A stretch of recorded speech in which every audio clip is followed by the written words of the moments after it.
Hello, podcast listeners. You are now listening to the Coffee, Health, and Science Podcast. I'm your host, Jordan River, and I want to thank you for tuning in today. Before we get started, as always, I urge you to share the show. Tell a friend or a coffee lover about the Coffee, Health, and Science Podcast. It's how we grow. Today, we've got a wonderful topic, a little bit of a different type of topic, and we have show favorite back on the line, Dr. Coffee. How you doing today, my friend? Oh, it's another day above ground, living the dream. Yes, I agree 100%. Today's topic I am super fascinated by, super fond of. I'm excited to dive into it. Today we're going to talk about mindfulness. We're going to talk about coffee rituals. We're going to discuss aroma, memory, and more. This might be a two-parter, super fascinating exploration. So let's dive right in. Dr. Steve, I think we can all relate to the overwhelm and the excessive stimuli and excessive distraction of the modern world. But what does it mean exactly to be mindful?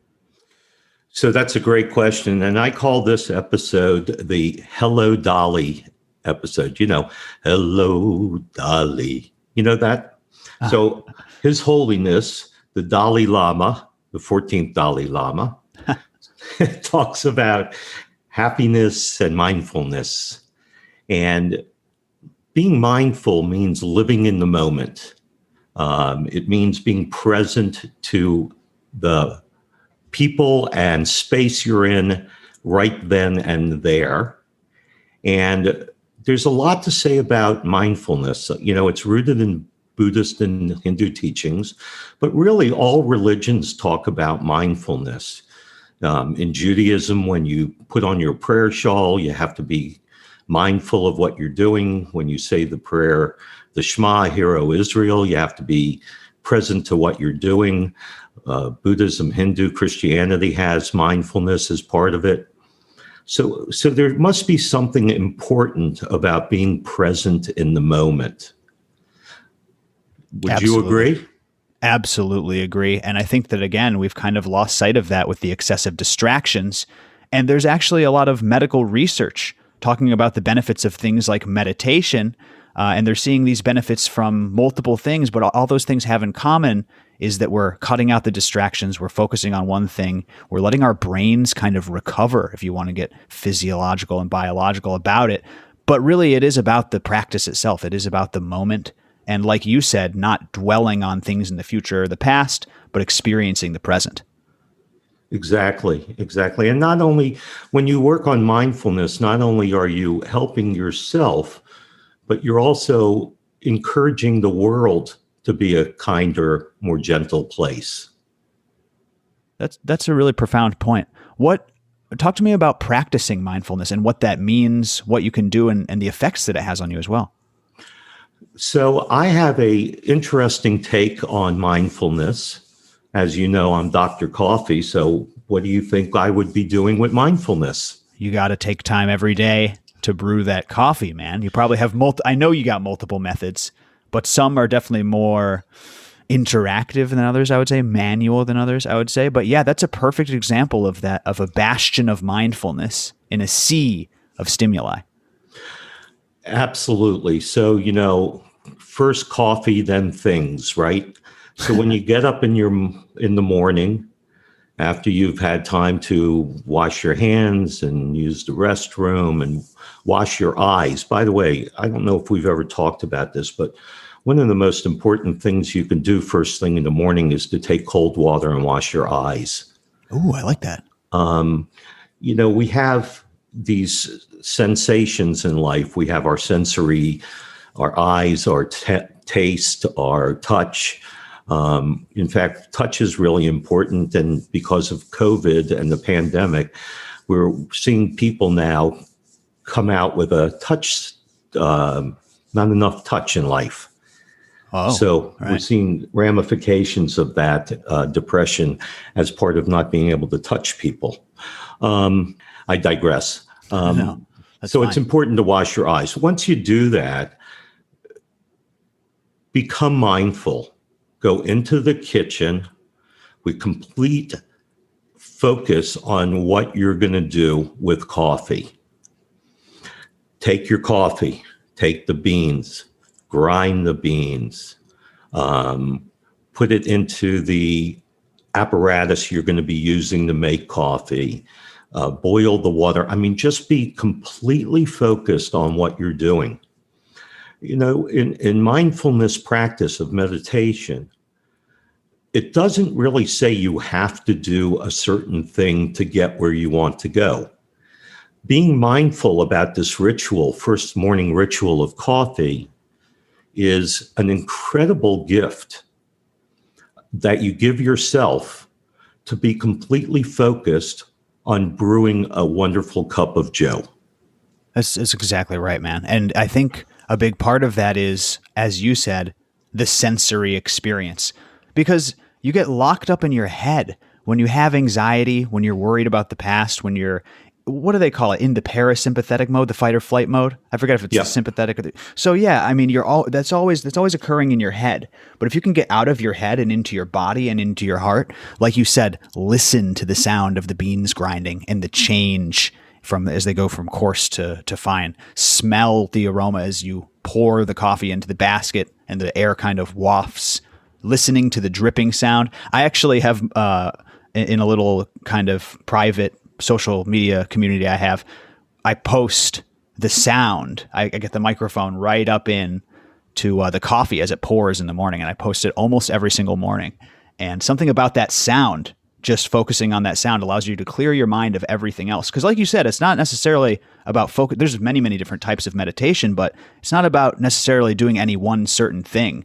It's just being mindful on the thing. You know what I mean?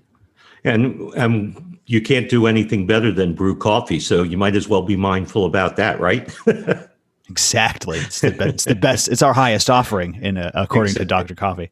Exactly. There's nothing better. So, and I'm going to tell your listeners today why that is, because there's a couple of important things we're going to talk about in a minute. But I want to make sure we wrap up this mindfulness and coffee brewing. You can set things out the night before so that you don't have to worry about going through cupboards and making noise and stuff like that, so that you're all ready when you get up.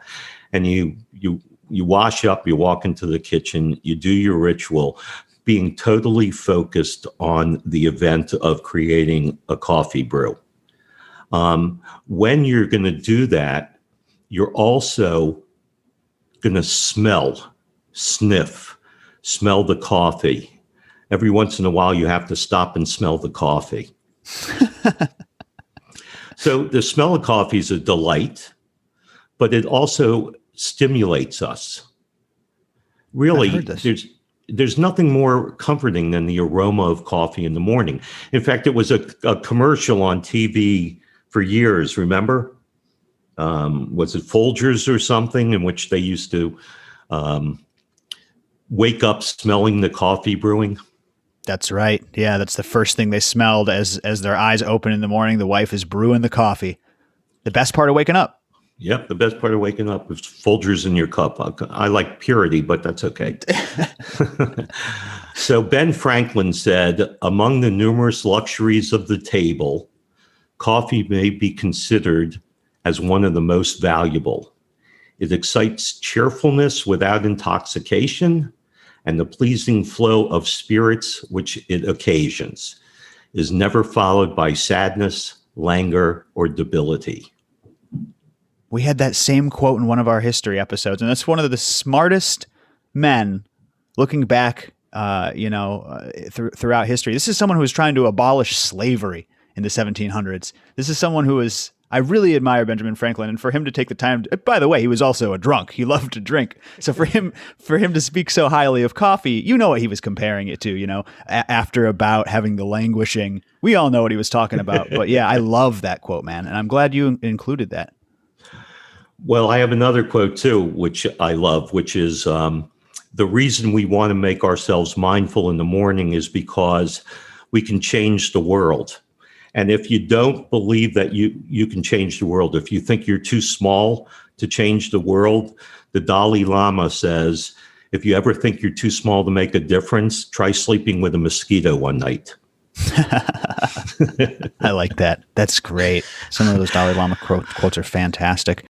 So this fragrance of coffee has been shown to improve cognitive performance. That's really interesting. It affects our emotions. It's without a doubt an idea worth looking at, the smell of coffee and how important it is. And I'm going to tell you how important it is at this moment in time. So, one of the first things to go when you get COVID is the sense of smell. Ah, that's right. So, they're using the sense of smell test as a measure of whether or not a person might have been exposed to COVID. And if somebody loses their sense of smell, they're told they have to, go into a room and shut the door and stay there till they're better. Oh. An early indicator is what you're saying. One of the earliest indicators is a loss of smell. So therefore, we can all take a kind of obviously unscientific, but somewhat of an indicator, like I said, COVID test at home by sniffing that morning coffee, making sure your sniffer still works. Now, that's not across the board either, right? Not everybody experiences that symptom, but a large percentage do. A large percentage do, but here's a normal person. They get up in the morning and they can't smell as well. The chances are that they have been exposed to COVID. Exactly. Wow. Or the chances are they may have early dementia. Whoa. So we know that a poor sense of smell may be one of the earliest signs of Alzheimer's disease. Wow. This was published in the Journal of Neuroscience. They did a study, and they looked at people that had early signs of Alzheimer's from other cognitive testing, and they tested them all for senses of smell. And in fact, there's a company called Sensonics, and I have just gotten their 8-item pocket smell test that we're going to be looking at doing a smell testing in offices on patients to look for early indicators of dementia. But if everybody would get mindful and would get up in the morning and mindfully brew their coffee and notice whether or not they're losing their sense of smell, this could be early cognition problems. It could be COVID problems. Whoa, man, that has dire implications. That's really, really fascinating. This link between human memory and the olfactory system blows my mind. Now, this is something I've heard, but I don't think I've heard it from a doctor, so I want to run it by you. But it's got to be true. I mean, everybody's experienced this. They say that scent is the sense that is most closely linked to memory, that memories are stimulated more by the smell of something than anything else, and I've certainly experienced that. Do you know that to be true? Oh, it's absolutely true. Wow. We have a number of senses. Now, when you talk about senses, it's really interesting because Helen Keller lost her sight and ability to hear right when I think she was less than 2 years of age. And so she developed a very keen sense of smell. And she later went on to say that her smell of coffee was one of the nicest smells that she had. Oh, I'd never heard that. That's incredible.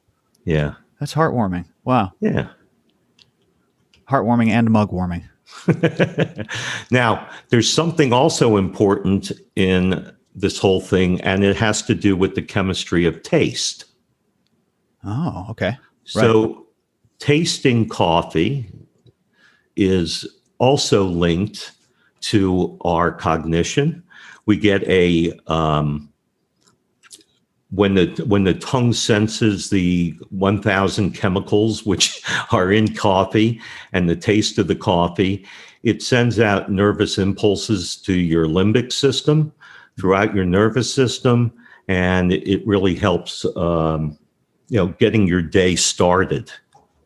Yes, absolutely. I can tell. You know what, Dr. Steve, I don't want to interject and go too far off course here, but I got to make a bit of a confession or an admission here. They talk about how there's so many compounds in coffee and how many of them are stimulating. I've switched to decaf full time, and I love. Oh no, Dr. Steve, he had a heart attack. I've switched to decaf full time for a few days, and I am still getting that boost in the morning. It's about the phenols, baby. I'm sure I'll be back to caffeine soon. Don't worry, Dr. Steve. But I completely now see and understand the stimulating I know there's still a little bit of caffeine, but the stimulating quality of a non-caffeinated plant coffee medicinal brew. It's really, really quite energizing, even without the caffeine. Oh, absolutely. And I think we've talked about this before, Jordan. For people that are involved in something where they need a little extra oomph, they should go caffeine free for a few days. And then on the day that they're going to need that boost, that's the day to take caffeine. Good call, man. Because you do get, kind of plateaued from the effects of caffeine with regular use. Sure. So if I'm going to be doing a run or I'm going to be doing, some kind of event or a brain event, because caffeine does affect the brain, it's the only legal psychoactive drug right now. Performance enhancing. Caffeine is a drug. 100%. It's a performance enhancing drug. Here's something you might find interesting, Dr. Steve. And I said we weren't going to tangent, but here we go. I recently found out that one of my favorite professional sports, mixed martial arts, you are not allowed to drink coffee in competition, meaning a few hours before weigh-in, the day of the fight. They don't want you getting in there having a reaction speed advantage from coffee. How fascinating is that? Yeah, it's crazy, right? Yeah. Water only. So, yeah. Wow. Where were we, though? We were talking about the chemical components and taste. Yes. And you had said that you were off caffeine right now and you're still getting a boost. And that boost may be from trigonelline, which is the bitter tasting alkaloid. That also, we've talked about in the medical part as blocking cancer cells and protecting the brain from damage. Also affects that flavor. You're right. That flavor and aroma, I heard that it breaks down into another compound that's very important for the way that the coffee tastes. So it's fascinating how these are both flavorful and medicinal. Right. And another chemical compound we've talked about before is chlorogenic acids. There's actually like 45 of different ones. I didn't know that. And they break down to produce caffeic acid, I think. Contributing to the trademark acidic taste of coffee. Exactly. And then we have kawiol and cafestol, right? Which gives coffee the bitter taste. Right. I like that bitter taste. Yeah. I like my coffee bitter. It's true. I do. I don't like it when it's too sweet and like creamy, almost buttery. I do like a little bit of the buttery stuff, but yeah. There's a joke that I won't say, but it's so inappropriate, Dr. Steve. I know. You'll off the call. Go on. So roasting, we've also talked about affects the taste of coffee. So how you roast the beans, Starbucks, not that I'm bashing them because I own stock in them. Starbucks is known for its over roasted beans. Yeah. They all taste burnt. Yeah, it's true. Most coffee chains that are popular, they over roast their beans, and it's because people think they like the way it tastes, but it's usually just because they're hiding a lower quality bean. Usually, not across the board, but usually they're hiding a lower quality bean with a darker roast that kind of makes things taste more similar, I would say. Absolutely. So yeah, it's more similar across the board. You can take a number of different beans and roast them at the same degree of Celsius, and all of a sudden you've got something across the board that tastes the same. We've talked about it before. It's called the Maillard reaction. Yes, that's the same thing that browns the beans, and then when you get deep enough, it starts creating all sorts of PAHs and bad stuff. It's just the same stuff that's the black stuff on a charred steak. There's lots of examples of that reaction, but you're right. It makes all the different complexities kind of veer towards the burnt taste. Exactly. So, yeah, absolutely, man. Well, this was a great exploration. Do you have anything else for us here? Well, I wanted to talk about coffee and protein. So one of the things I've been looking at, because protein is so important for people, and there was a study out recently on senior citizens and their use of protein. And the best time to take protein is an hour before eating a meal, according to this study. So what I've been doing lately is adding protein to my coffee. What do you add to get that protein? Well, I use whey protein, but there are people, my daughter and others, that like vegetable protein, like pea protein. But I use whey protein. Interesting. I'm looking at something that you recently sent me here that I just pulled up. Protein in coffee supports weight loss, supports weight loss, prevents muscle loss, soothes muscle pains. Wow, this is really interesting, just from adding protein to your coffee. Exactly. So I've been moving more towards having like what I call a coffee shake in the morning, coffee and protein powder. Wow. I blend it up real well. So we should talk sometime, Dr. Steve. I actually had another injury flare-up episode that I actually didn't tell you about. I dislocated my shoulder for the first time in a long time. Had my pregnant wife put it back in. It was all good. I hate it when it pops out. So I had to up the collagen powder. My functional doctor told me to while I'm in recovery, drink that collagen powder. And man, I have to admit, Dr. Coffee, I really don't like it.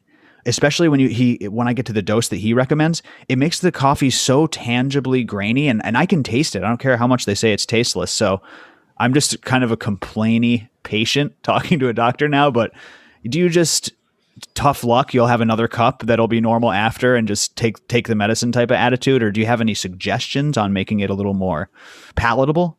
I do. I do. You've asked the right person the right questions. So. Yeah. There's a brand of collagen that they also make gelatin. And so what I do is I make collagen gelatin mixed Jello. That's crazy. Wow. So not the Jello brand, not the stuff with all the artificial stuff. Right. But I take the collagen and the gelatin, mix them up in hot water, pour in cold water. And at that point, I also use, you can use any number of things. I like Zip Fizz, ZIP Fizz, FIZZ. I like Zip Fizz. There's the vitamin C. Powders. Oh, sure. Okay. So just a little bit of vitamins and a little bit of flavor. Exactly. Okay. I pour in the Zip Fizz, which is orange, and I make almost like an orange Jello. Then I put it in the refrigerator to freeze. You can add some raisins to that. You can add some bananas slices to that. Surprised you haven't poured coffee in that. Had coffee gelatin. I have. I've done that before. Okay. I feel you. Wow. Okay. So, and then you just snack on that instead of having it in your coffee. You just snack on the gelatin. Exactly. That's crazy, man. I love that. And it's a collagen dosage, mainlining the collagen. Yep. Man. You get both gelatin and collagen. Man. Yeah. Cause I know it's really important for recovery, and, I need to get that in my body, but it just ruins my coffee for me. And I only drink but one cup. So that's one of the reasons I switched to decaf. And anyways, this is not Jordan's coffee journal. Dr. Steve, this was a great exploration, man. Thank you for bringing all of this to us, all this content, all this research. We appreciate you so much. Well, thank you. I love being here, and I hope your listeners enjoy our podcast together. And I hope you guys have a wonderful day. Absolutely. Thank you so much, Dr. Coffee. Thank you, listeners. Stay subscribed. We got some great content coming at you shortly. New guests, old guests, so much fun planned. We'll see you next time on the Coffee, Health, and Science Podcast. Bye-bye.